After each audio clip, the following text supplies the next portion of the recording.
இன்னும் ஒரு சில இடங்களில் தன்னை அரசனாக மற்றவர்கள் அங்கீகரிக்கிற போது அதை மறைமுகமாக இயேசு ஏற்றுக்கொள்கிறார்.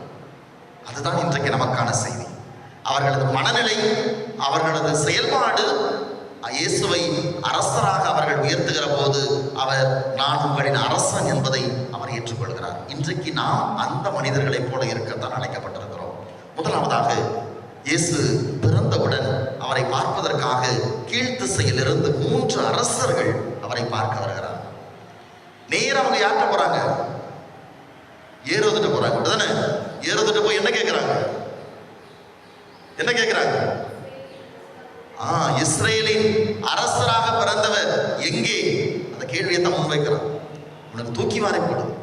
நான் அரசன் இருக்கிறப்ப இன்னொரு அரசனா? அப்ப அவங்களை கூப்பிட்டு எல்லாம் பேசி எடுத்து நீங்க போய் பாருங்க, பார்த்துட்டு திரும்பி என்கிட்ட வந்து சொல்லுங்க அப்படிங்கிறான். அவரை கொல்லணும் அப்படிங்கிற